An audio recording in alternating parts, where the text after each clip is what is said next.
CJ, doesn't she love to play that victim card? The truth is, the Obamas were treated far better than other families. And you look at the way Michelle Obama was treated compared to Melania Trump. I mean, you can't even compare it.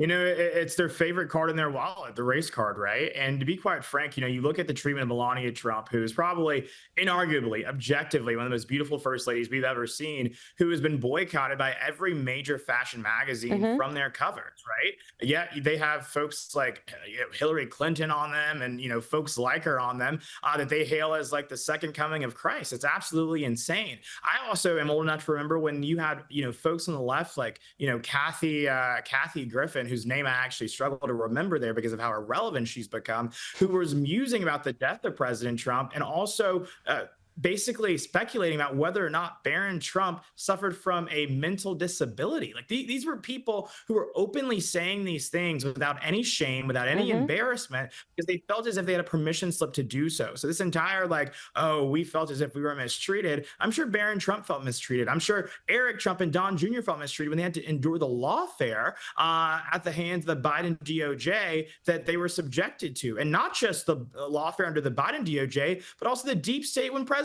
Trump was even in the White House from the bowels of the Department of Justice here in the States. And so, I honestly, I don't know who she's trying to convince with this narrative, but I'm not buying it. I don't think many of the American people are either. No, absolutely not. Former House Speaker Nancy Pelosi, who somehow has a net worth of hundreds of millions of dollars, has gone on CNN to rant about Donald Trump for, something new. And she called him the worst thing on the face of the earth. Watch this. He's just a vile creature, the worst thing on the face of the earth. But anyway. You think he's the worst thing on the face of the earth? I do, yeah, I do. Why is that? Because he's the President of the United States and he does not honor the Constitution of the United States. In fact, he's turned the Supreme Court into a rogue court. He's abolished the House of Representatives. The fact that you've got CNN pushing back against what Nancy Pelosi is saying about Donald Trump says a lot, doesn't it? But really, to describe him as the worst thing on the face of the earth, how many global conflicts has the president solved just this year? Bringing historic peace to the Middle East? Anyone? Cracking down on crime in liberal cities? Right, exactly that. And I would actually describe the worst person on the face of the earth as one of the left's passionate followers who killed Charlie Kirk, who's currently sitting in a jail in the state of Utah. So maybe Nancy needs to, open her eyes and into the reality that we currently find ourselves in as a country. But here's the deal. All of these people know how to do is speak in hyperbole and absolutely just live in a constant state of crashing out. It's actually unwell. These people need Xanax.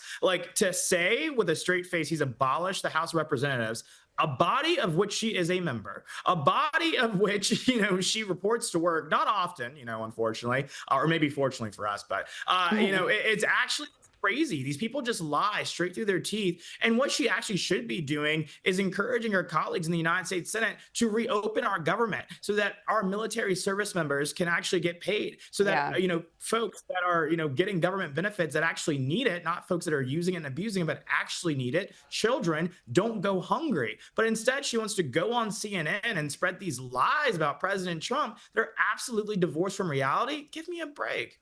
Democrat John Fetterman is having none of it, slamming Nancy Pelosi for her comments. Listen to this. I would say that's part of the worst creatures on the face of the earth are Hamas or like the leadership of Iran, or there's a lot of people on that. I would never use those kind of terms, and I wouldn't describe our president. You can really disagree with him, and I do disagree, but I don't think that's really entirely appropriate, but that's her words for that. So for me, that's just a different kinds of a Democrat for me.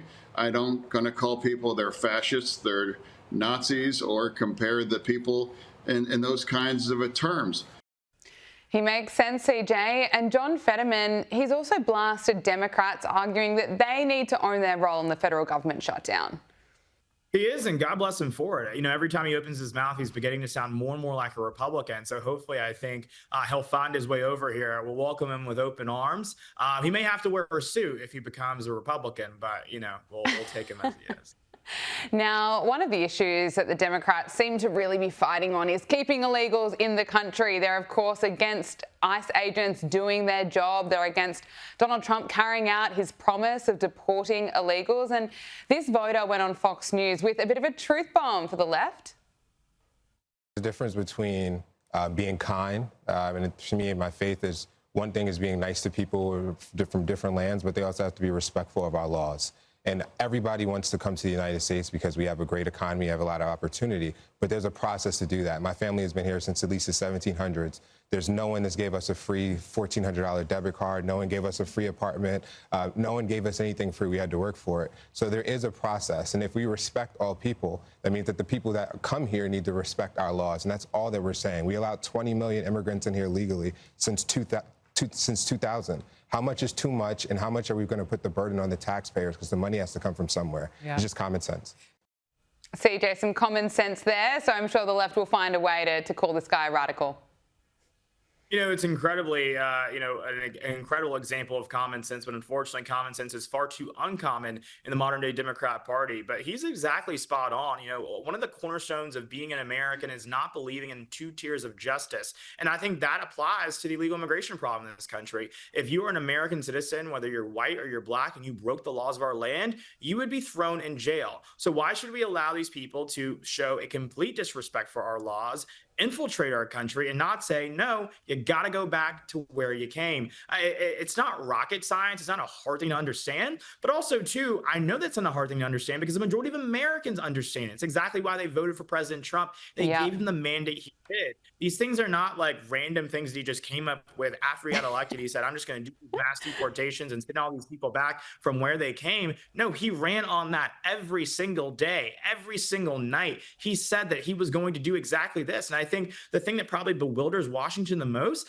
is he's a politician that's actually keeping his promise. That's exactly why the American people respect him so much and put him right exactly where he is at 1600 Pennsylvania Avenue. I know, isn't it wild, keeping a promise?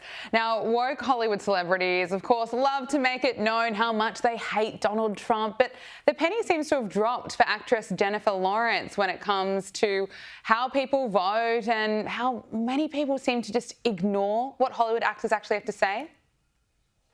You have been politically outspoken in the past. Mm-hmm. In the first Trump administration, you know, you had a lot to say.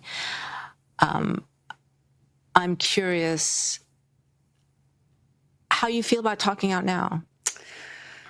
I don't really know if I should. I think, like, the first Trump administration was so wild, and just how can we let this stand? Like, I felt like I was running around like a chicken with my head cut off.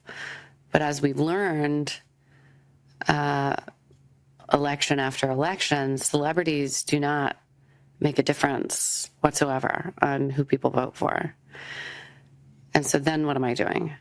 I'm just sharing my opinion on something that's going to just add fuel to a fire that's ripping the country apart.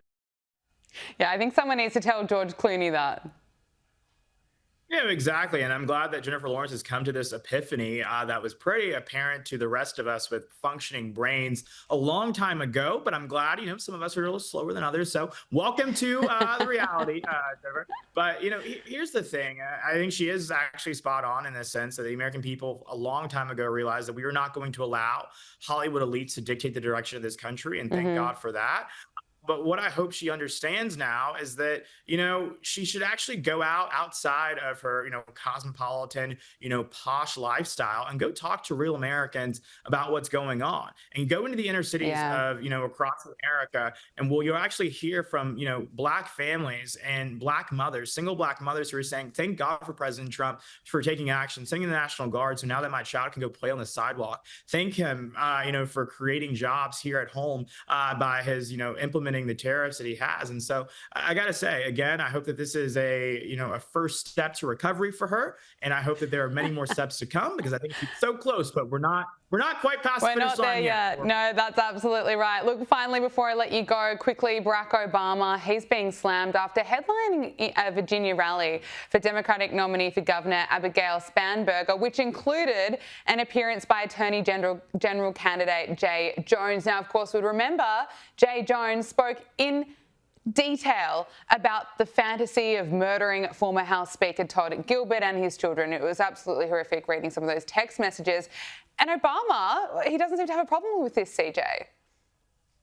No, it's disgusting, but again, par the course, unsurprising for these Democrats. It's one set of rules for them, another set of rules for us. And that's exactly what I've always said. This political violence issue, they always try to make this seem as if it's on both sides issue. It is not. The bullets are coming from left to right. And when it comes to actually showing leadership and condemning political violence when it actually matters, they did not meet the moment. They did not pass the test, and we should never let them forget it. Jay Jones has no business being the chief law enforcement of Virginia when he is wishing death upon not only his political opponents, but their families and their little children as well. It's just god awful. And hopefully the people of Virginia reject him and ensure that he never steps foot in that office. Absolutely. CJ Pearson, RNC Youth Advisory Council co-chair, thank you so much for joining us. Good to see you.